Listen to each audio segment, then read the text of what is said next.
پھر اس کے بعد نواز دیا جاتا ہے. یہ جو رانا ناصر صاحب ہیں ان کے بارے میں سپریم کورٹ پاکستان نے کیا لکھا, لیکن یہ وہ لوگ ہیں جو سسٹم میں آپ انجیکٹ کرتے ہیں, انڈکٹ کرتے ہیں, اور پھر ان کے بعد ان کی انڈکشن ہوتی ہے کہ تم نے کرنا کیا ہے, تمہاری ڈیوٹیز کیا ہیں, اور پھر اس کے بعد ان کو کام پر لگا دیا جاتا ہے. عدلیہ استعمال ہو رہی ہے قاضی صاحب نے. پھر یہ جو آئینی بینچ ہے, ایک جو بینچ تھا جسٹس منصور جس کی سربراہی کر رہے ہیں, وہ حکم دیتے ہیں کہ پہلے اس چیز کا تعین کیا جائے کہ آرٹیکل 191 سٹینڈ کا کرتا ہے.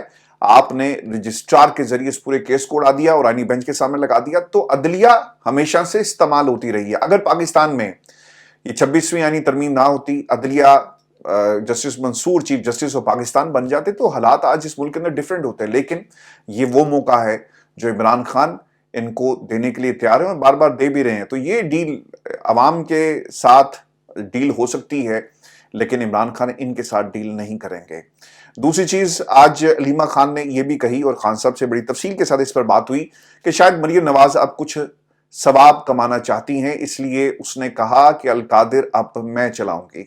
القادر یونیورسٹی کے حوالے سے ویورز ایک رپورٹ ہے BBC کی, آپ ضرور دیکھیے گا. اس رپورٹ کے اندر وہ تمام خدشات ان تمام بچوں کے جو اس یونیورسٹی میں پڑھتے تھے اس فیصلے کے آنے سے پہلے ان کے انٹرویوز کیے گئے, جس میں بچیاں رحیم یار خان سے, میاں والی سے اور گوجرے سے کچھ ایسے انٹرویوز ہیں جن میں وہ بتاتی ہیں کہ وہ کیوں یہاں پر ہیں, تعلیم اور پھر obviously ایک چیریٹی مکمل طور پر, لیکن اس کی اجازت نہیں ہے.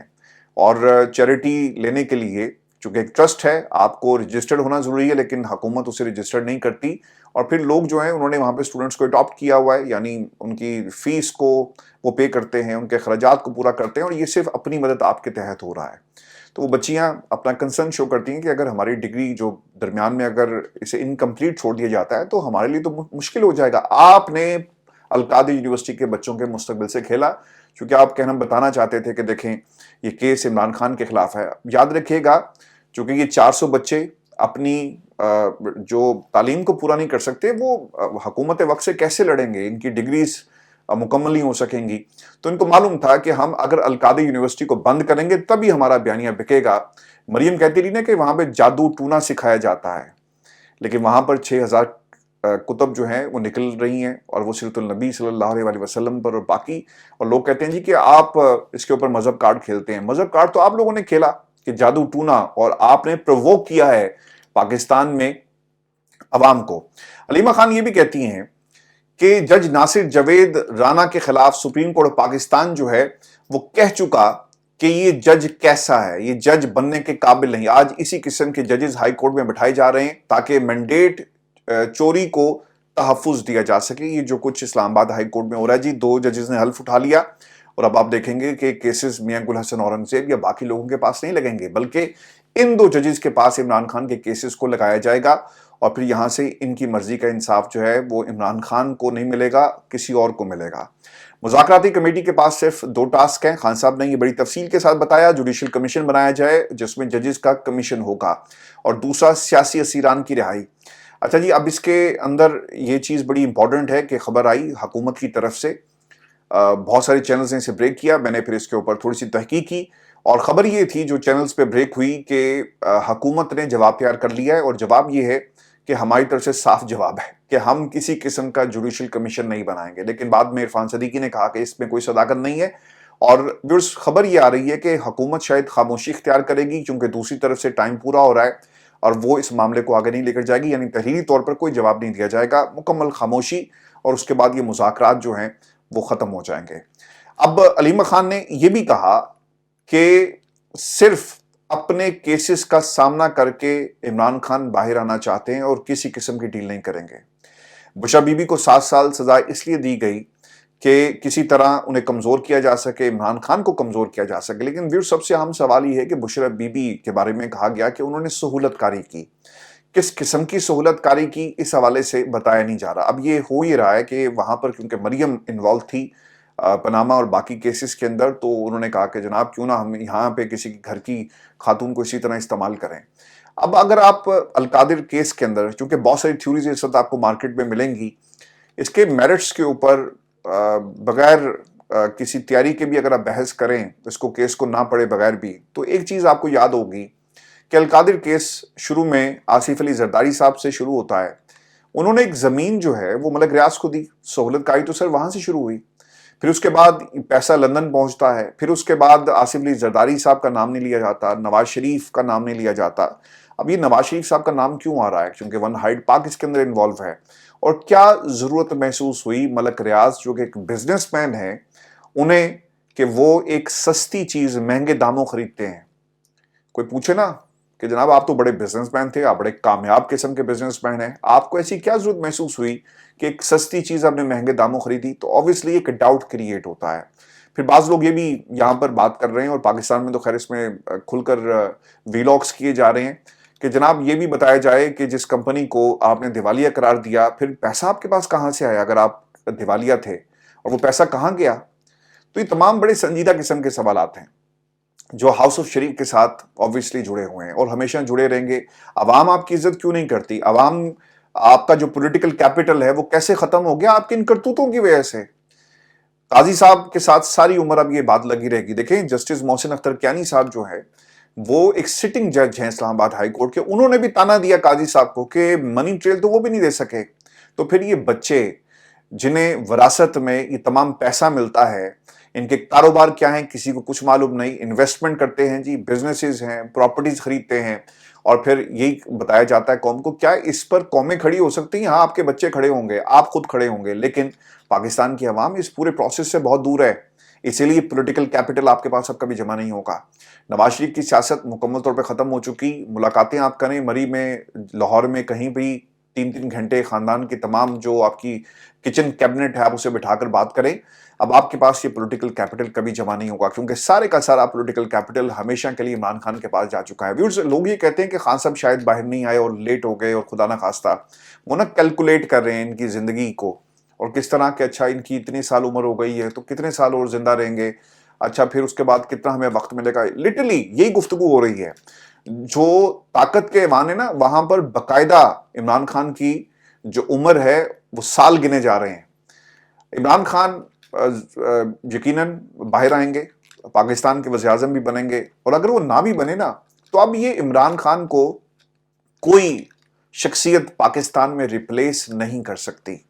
عمران خان کا نظریہ ہمیشہ زندہ رہے گا. پاکستان تحریک انصاف رہے نہ رہے, عمران خان کی گفتگو, عمران خان کا سٹینڈ, عمران خان کا بیانیہ, عمران خان کی سچائی ہمیشہ زندہ رہے گی. اس لیے عمران خان ان تمام لوگوں کے لیے ایک ڈرونا خواب بنا ہوا ہے. ویورز, امریکہ میں ڈونلڈ ٹرمپ صاحب آ گئے ہیں, حلف اٹھا رہے ہیں جس سب میں یہ پروگرام کر رہا ہوں, اور اس حوالے سے عمران خان کے متعلق ایک ڈاکومنٹری ہمارے دوسرے چینل میں موجود ہے. میں بار بار اس لیے کہہ رہا ہوں تاکہ آپ جا کر اسے دیکھیں. اسے ڈاکومنٹری اور بڑی محنت کے ساتھ اسے پریپیئر کیا گیا, جو تاریخ کے بہت سارے ریفرنسز اس کے اندر موجود ہیں, اور پاکستان مسلم لیگ نون کہاں پہ سٹینڈ کرتی ہے, اور پاکستان کی جو طاقت جسے سمجھا جاتا ہے اسٹیبلشمنٹ وہ کہاں تھی پچھلے 77 برسوں میں, اس کا تفصیل کے ساتھ ہم نے جائزہ لیا ہے. تو اس کو جا کر دیکھیں, کیونکہ اب یہ موسٹ ریلیونٹ اس وقت سینیریو ہے. ڈونلڈ ٹرمپ اپنی کرسی پر بیٹھ گئے ہیں, عمران خان کی رہائی ہوگی, اور انہوں نے جس طرح سے پیغام دینا ہے عمران خان کو رہا کرو, تو اس تناظر میں اس کو ضرور دیکھیے گا. اب نہیں پنجوتا صاحب نے کچھ باتیں کہی, وہ یہ کہتے ہیں کہ سزا کے بعد آج بشرا بی بی اور عمران خان کی ملاقات ہوئی. جب ہم نے بشرا بی بی کو بتایا کہ ہم آپ کے لیے سامان لے کر آئے تو انہوں نے باہر روک لیا, تو انہوں نے اطمینان کا اظہار کرتے ہوئے کہا کہ پریشان مت ہوں, ہم جانتے ہیں کہ سزا کیوں اور کس کے احکامات پر دی جا رہی ہے. اب اعصاب میں بشرا بی بی میرے سے زیادہ مضبوط ہیں, یہ عمران خان کے الفاظ تھے. چونکہ بعض لوگوں کا یہ خیال تھا, اور خان صاحب خود بھی کہہ چکے کہ مجھے توڑنے کے لیے یہ سب کچھ جو ہے وہ کیا جا رہا ہے, لیکن بشرا بی بی میرے سے زیادہ ان کے اعصاب مضبوط ہیں اور وہ میری طاقت ہیں. علی اعجاز بٹر صاحب جی, انہوں نے بھی ناصر جاوید رانا صاحب کے حوالے سے کچھ باتیں کہی, اور وہی کہتے ہیں کہ فیصلہ رانا نے یہ جو جاوید رانا صاحب تھے ان سے فیصلہ کروا کے نظریے دلاور کو دہرایا گیا. عمران خان نے کہا کہ بشرا بی بی کو سزا مجھے کمزور کرنے کے لیے دی گئی, لیکن بشرا بی بی میری کمزوری نہیں بلکہ میری طاقت بن گئے. فیصل چودھری صاحب نے جی 2 باتیں بڑی امپورٹنٹ کہی ہیں, اور اس کیس کے حوالے سے عمران خان کا اب ہونے کیا جا رہا ہے اسلام آباد ہائی کورٹ کے اندر 2 ڈرونے خواب آتے ہیں. خان صاحب نے یہ باتیں آج فیصل چودھری سے کہی کہ انہیں 2 ڈرونے خواب آتے ہیں. انہیں سے مراد پاکستان کی اسٹیبلشمنٹ اور پاکستان کی حکومت ہے. ایک یہ کہ کہیں میں رہا نہ ہو جاؤں, اور دوسرا یہ کہ شہداء ان کو خواب میں ڈراتے ہیں۔ دیکھیں جی، جب ظلم ہوتا ہے نا تو خون بولتا ہے، اور ناحق خون جب کسی کا بہتا ہے تو وہ خون اپنی قیمت ضرور وصول کرتا ہے، چاہے اس دنیا میں چاہے اگلے، لیکن جب آپ کسی کا ناحق خون کرتے ہیں نا تو خون اسے خاموش نہیں کروایا جا سکتا، اور خون ہمیشہ بولتا ہے۔ تو اسی لیے یہ ڈرونا خواب بن چکے ہیں۔ مذاکرات چاہے سیاسی سطح پر ہوں یا کہیں اور ہو رہے ہوں، عمران خان نے یہ واضح کر دیا کہ میرے مقدمات کا ان سے کوئی تعلق نہیں، ہم مذاکرات صرف پاکستان کے مفاد میں کر رہے ہیں۔ اور کچھ دن پہلے عرفان صدیقی صاحب نے جو سیکیورٹی اداروں کے حوالے سے ایک بیان جاری کیا، ایک طرح سے عدم اعتماد تھا۔ آپ کو یاد ہوگا کہ انہوں نے کہا تھا کہ آپ جب اتنے سارے دروازے کھولیں گے تو نتیجہ آپ کو کسی ایک دروازے سے ملنا ہے، تو آپ کوشش 1 برس سے 1.5 برس سے کر رہے ہیں، اب دروازہ کھلا ہے تو اتنے دروازے مت کھولیں، اور اگر آپ یہ سمجھتے ہیں کہ پاکستان کی اسٹیبلشمنٹ آپ کو فائدہ دے سکتے تو جائیں ان سے بات کریں، ہمارے پاس آپ کیا لینے آئے ہیں۔ تو ایک طرح سے انہوں نے سیکیورٹی اداروں پر عدم اعتماد کا اظہار کیا۔ اب عرفان صدیقی کے بیان میں سیکیورٹی پریس ریلیز سے لا تعلقی کا اعلان کیا گیا، یہ بھی ایک انتہائی اہم نقطہ ہے جس پر آج جیل میں بات ہوئی، اور پھر انہوں نے فیصل چودھری صاحب نے باہر آ کر جو ہے اس پر تفصیل سے تبادلہ خیال بھی کیا۔ اب بیرسٹر اکرم راجہ جو ہیں، سلمان اکرم راجہ صاحب، ان کی جب ملاقات ہوئی تو انہوں نے عمران خان کے حوالے سے کیا کہا، چونکہ یہ تمام آج لوگ جی مل کر آئے ہیں، اور اس ملاقات کے حوالے سے خان صاحب کے حوصلے کیسے ہیں، اور پھر عمران خان پاکستان کی اسٹیبلشمنٹ کو کیا پیغام دے رہے ہیں۔ سلمان اکرم راجہ یہ کہتے ہیں کہ عمران خان کسی سے ڈیل نہیں کریں گے، وہ چٹان کی طرح کھڑے ہیں، حالات بہتری کی جانب بڑھ رہے ہیں، اور 8 فروری کو ہم یوم سیاہ ہر صورت منائیں گے۔ اب یہ یوم سیاہ والا معاملہ کیا ہے یہ میں آپ کو بتا دیتا ہوں، چونکہ 8 فروری کو پاکستان کے الیکشن کو جس طرح سے چوری کیا گیا تو یوم سیاہ کی بات جو ہے وہ کی جا رہی ہے، لیکن حکومت نے جی اس کا توڑ نکالا، اور حکومت کیا کرنے جا رہی ہے؟ حکومت کہتی ہے کہ ہم 8 فروری کو یوم تعمیر اور ترقی منانے کا اعلان کریں گے۔ اب اس کے ساتھ یہ بھی لکھ دیتے تھے نا کہ یہ یوم تعمیر اور ترقی جو ہے وہ زرداری خاندان کی ہے، یوم تعمیر اور ترقی آپ کے خاندان کی ہے، ہاؤس آف شریف کی ہے، پاکستان میں فارم 47 کی حکومت کی یوم تعمیر اور ترقیاں منانے جا رہے ہیں، اور پھر پاکستان کی اسٹیبلشمنٹ کے لیے یہ یوم تعمیر اور ترقی ہے۔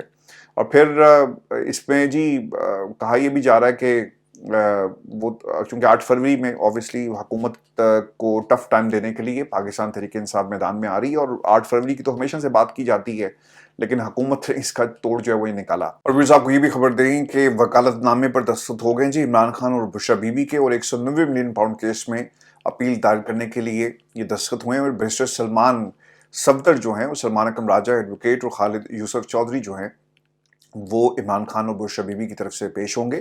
وکالت نامے وکیل خالد یوسف چودھری کے حوالے جو ہیں وہ کر دیے گئے ہیں۔ میں ویورز آپ کو ایک خبر یہ بھی دے دوں، کیونکہ نواز شریف کی نااہلی کی یہ بات ہو رہی ہے، اس کے ساتھ ساتھ شہباز شریف صاحب کے اوپر بھی نااہلی کی تلوار لٹک رہی ہے۔ آپ کو یاد ہوگا کہ عادل بازئی کیس، اور عادل بازئی کیس میں الیکشن میں کامیاب ہوتے ہیں، اور پھر سنی اتحاد کونسل میں انہوں نے شمولیت کا بیان حلفی دیا، اور اسی دوران ایک بیان حلفی نون لیگ کی جانب سے جمع کروایا گیا، اور عادل بازئی کو نون لیگ کا رکن ڈکلیئر کر دیا کہ آپ کو یاد ہوگا کہ اس کے اوپر باقاعدہ ایک طوفان آیا۔ بازئی صاحب نے کوئٹہ سول کورٹ میں نون لیگ کا بیان حلفی چیلنج کیا، جس پر انہیں اسٹے دے دیا جاتا ہے۔ مقامی ایس ایچ او نے بھی رپورٹ میں نون لیگ کا بیان حلفی جعلی قرار دیا۔ ٹھیک ہو گیا کہ یہ جناب یہ جعلی ہے، اس میں کوئی صداقت نہیں ہے۔ نواز شریف صاحب نے اسی دوران 26ویں ترمیم میں ووٹ نہ دینے پر عادل بازئی کو ڈی سیٹ کرنے کا ریفرنس بھجوایا۔ الیکشن کمیشن نے نون لیگ کا بیان حلفی جعلی ہونے کے باوجود سچ تسلیم کرتے ہوئے عادل بازئی کو بطور رکن نواز لیگ ڈی سیٹ کر دیا، اور اس کے بعد جو چیزیں سامنے آتی ہیں، عدالت نون لیگ کے بیان حلفی پر سٹے دے چکی ہے۔ یہ آلریڈی اسٹیبلش ہو چکا تھا، سٹے آپ کو مل جاتا ہے، لیکن الیکشن کمیشن آف پاکستان کیا کرتا ہے، وہ ایک عدالت کے حکم کو سائٹ پہ رکھ کر انہیں ڈی سیٹ کر دیتا ہے۔ مقامی پولیس کرمنل کیس پر رپورٹ دے چکی کہ بیان حلفی جعلی ہے، اس کو بھی نظر انداز کر دیا جاتا ہے۔ عادل بازئی نے الیکشن کمیشن سے نون لیگ کا بیان حلفی مانگا، لیکن انہیں نہیں دیا گیا کہ جناب چیک تو کیا جائے کہ جو بیان حلفی جمع آپ نے کروایا وہ ٹھیک بھی ہے یا غلط ہے۔ یعنی نواز شریف کا جمع کرایا گیا بیان حلفی جعلی تھا۔ ٹھیک ہو گیا۔ اب جسٹس منصور علی شاہ صاحب نے عادل بازئی کیس کا فیصلہ جاری کر دیا ہے، جس میں لکھا گیا کہ عدالتی ہدایات کے باوجود الیکشن کمیشن ایسا رویہ اپناتا ہے جو اس کے آئینی فرائض سے مطابقت نہیں رکھتا۔ الیکشن کمیشن سمجھتا ہے کہ اسے دوسرے آئینی اداروں اور ووٹ کے بنیادی حق کو